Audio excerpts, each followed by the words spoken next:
Mayong buntag, ang takna is as 11:34. So buntag pa gyud siya, no. May buntag sa tanang magian ako ani nga video sa nagkalanlain nga mga denominasyon, laing mga pagtuo.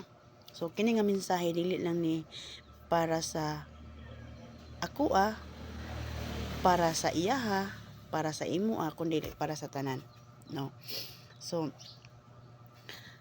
kanang namagod koy na nakita sa ka post nga hambog kay siya nga matod pa niya usa siya ka lain pud nga denominasyon nga matod pa niya nga bisan pa kuno nga ang ilang doktrina wala kuno sa Biblia, gitahod kuno sa gobyerno sa yuta, no. So tibaw-an karon is now is they're celebrating the Holy Week. Now is Good Friday, no. So ato kani nga sutaon kung kinsay nalipay sa iyang pagpanghinambog, no. Kinsay nalipay. So atong sutaon kung kinsa gyud tag-iya ni yuta. Ko giingon dire, tinuod ba nga kining kalibutan teritoryo sa Yawa? Tungtanan ni siya, tinuod ba gid kani nga kaning yuta ba teritoryo na ba ni sa Yawa, no. Atong patubagon ang Biblia. Gingon diri sa Mateo 4 bersikulo 8 paingon sa 9, gaingon, gidala na usab siya sa Yawa ngadto sa usa ka taas kaayong bukid ug iyang gipakita kaniya ang tanang gingharian sa kalibutan ug ang ilang himaya. So ang ilang himaya, so meaning daghan kayo sila, no. Daghan kay sila nga naga himaya aning kalibutan ni. Daghan kay sila, dili lang isa. So daghan sila. Ug miingon siya kaniya, kinsa man ni siya, mao ni si Satanas. Kining tanan ihatag ko kanimo kun muyukbo ka ug musimba kanako. So iyang gihagit si Ginoong Hesus, no. Pasabot ani is gitintal ni Satanas si Hesus pinaagi sa paghalad sa kalibutanong gahom ug bahandi apan kinahanglan siya muyukbo ug musimba kaniya apan gisalikway kay ni Hesus ug mipili sa pagsunod sa Dios. Nakahinumdum mo, mao kani ang 40 days and 40 nights nga si Hesus gidala dito siya sa deserto sa aron sa pagpasting after nga gibautismohan siya. Dili bautismo nga pisik-pisika kundi bautismo nga gilubong gid siya sa tubig. So angko ni Satanas nga kining kalibutan iyaha, kini yuta iyaha ni, no. Ug dugang pa nini. So gingon diri ni 1 Juan 5 1 Juan 2:15 pa sa 16. Ayaw ninyo higugmaa ang kalibutan ni ang mga butang sa kalibutan. Kung adunay mahigugma sa kalibutan, ang gugma sa amahan wala kaniya, no. Kung mahigugma ka sa kalibutan, tanan nga naa sa kalibutan, kauban kahilayan, kauban na ang mga bisag unsa na nimo nga imong gitinguha nga naa sa kalibutan. Giingon gyud sa Biblia nga wala gyud nahimuot ang Ginoo sa ato kung ato kanang pasumban, no. Kung unahon na to ang pagigugma sa kalibutan, wala kaniya ang gugma sa Ginoo, no. Ug dugang pa ingon ni Apostol Juan 15 paingon sa 15:19, kung kamo iya pa sa kalibutan, higugmaon kamo sa kalibutan. Ingon nga iya apan tungod kay dili na kamo iya sa kalibutan, hinuno gipili ko kamo gikan sa kalibutan busa gidumtan kamo niini, no. Ingon ni Apostol Pablo, kung higugmaon daw nato ang kalibutan, dili wala ang gugmas ang Dios sa ato. So ang katong mga gipangdumtan gibaybi ay tungod kay wala sila mo sunod sa kalibutan, wala sila nagpahiuyon sa kalibutanon nga mga kahimayaan, kalibutanon nga mga kanang uso-uso bitaw. Meaning pinili ka sa Ginoo, no. Ipabulag ta sa kalibutan kay pinili ta sa Ginoo. Dili na ta iya ani nga kalibutan, iya ta sa lingitnon nga pulianan, iya ta sa Dios. So ang tawo nga mas gipili ang mga butang sa kalibutan, bisyo, kahakog daotang tinguha kaysa Dios, nagpakita nga iya pa siya sa kalibutan. No, kana day mga tao nga kanang nakoy naagian nga tao nga hubog kay siya, no? Nag-stories lang duha, puro mga nakainom. Mingon nagbidjil sa gabidjil. Matud pa niya siya kahubog nga dili gud matagna ang kamatayon sa tao. Na sama gud kani sama sa kawatan.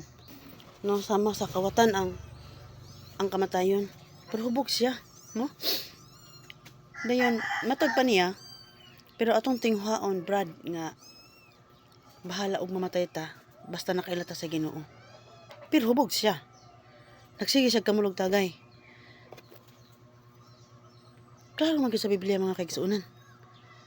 Ag-ingon diri ang tao nga mas gipili ang mga butang sa kalibutan, ang bisyo. Mao na ang mga kakog. Bisyo, inom, sugal ug uban pa.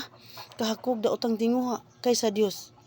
So pangutan, kababuton ba sa Dios nga maghubog-hubog ang tao? Dili ta malimot kay kita templo sa Ginoo, no? Atong lawas templo sa Ginoo anan sa Belang Espiritu. Pero wa ko kabalo kung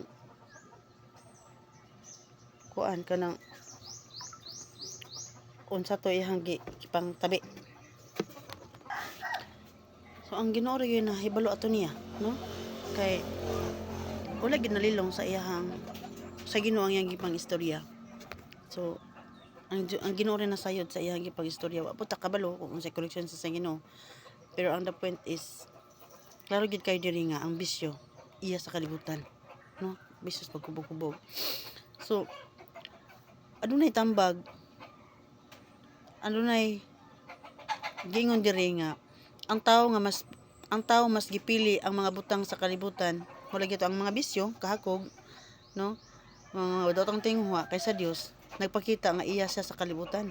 Apan ang tinuod nga pag-alagad sa Dios dili magpuyo sa mga daotang buhat, kun dili magpili sa kabubuton sa Ginoo. So kung gusto gud ta nga mahimo nga pinili sa Ginoo, so kinahanglan nga ato gyud nga magkinabuhi ta sa kabubuton sa Ginoo. So unsa may tambag ni Apostol Pablo? Adunay tambag ni Apostol Pablo, nindot kani nga tambag ni Apostol Pablo diha sa basa sa sulat niya sa taga-Roma 12 bersikulo 2, nagaingon siya: ayaw kamo pagpahiuyon ining kalibutana, hinunua nga magbag-o kamo pinaagi sa pagbag-o sa inyong hunahuna, aron inyong masuta kung unsa ang maayong kabubuton sa Dios ug kahimutan og hingpit, no? Ang tambag ni Apostol Pablo nga dili ta magpahiuyon sa kalibutan. Kung unsa karon ang nasa uso sa kalibutan, labi na karon daghan naging kahilayan mga kaigsuonan. Bisan unsa nakamahal sa padaliton, unsa nakalisod sa panahon, napatigpapaw pagyapon ang kadautan sa kalibutan tungod kay nindot man kayo ang hanyag ni Satanas nga para malingla ang tao, no? Gamiton niya ang dalunggan nimo. Kung wala ka namang Belang Espiritu, madani gyud ka mga kaigsuonan, pinagi sa dalunggan nimo sa imong pagpaminaw, sa imong makita ug sa imong nga kasing-kasing, sa imong kung unsay imong kuan kanang desire sa imong hunahuna, dali lagi kay ka malingla ni Satanas mga kaigsuonan. So ingon pa ni unsay giingon ni Pablo, dili ta magpahiuyon. So dili gusto sa Dios nga sundo nato ang daotang pamatasan sa kalibutan. Kay unsa na di batasan sa kalibutan karon mga kaigsuonan. Grabe na kadautan ang kalibutan, no? Patay didto na ang kriminal, na ang adultery, na ang kawatan, mangingilad, bakakon. Ang tanan nga batasan sa kadautan agi sa kalibutan mga kaigsuonan. Kung lisod kay napuy-an ang kalibutan mga kaigsuonan, mga kaigalaan, no? Kinahanglan magbag-o kita sa atong hunahuna, buhaton og kinabuhi. Magkinabuhi kita aron masunod nato ang kabubuton sa Ginoo. Kinahanglan gyud magkinabuhi kita sa kasabuton sa Ginoo.